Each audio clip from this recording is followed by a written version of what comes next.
really a collaborative effort. So Scott really brought the idea forward.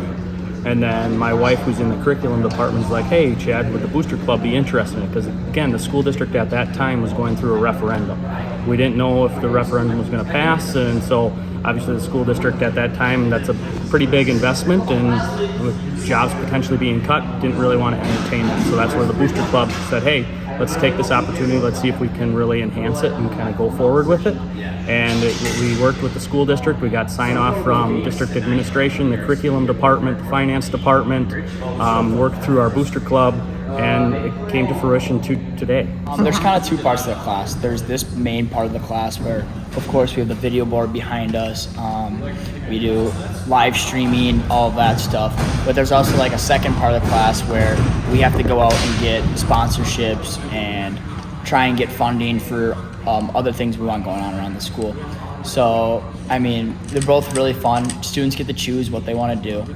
I always think of, like, if I were to go to a basketball game, if I were to go to a hockey game, what would I see on a video board that's like, oh yeah, that's really cool. And like for me, it's like the celebrity lookalikes, and it's the trivia is always fun.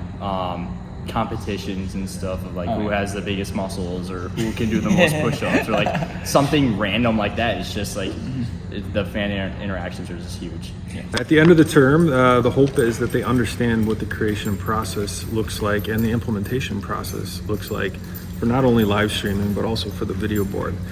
Each of them is a completely different animal, so to speak, and has different requirements. And when you build content for that, then the knowledge from both programs kind of collides, but understanding for which piece you have to create something at a certain size and resolution to get it display properly is really critical for both to putting on a good production.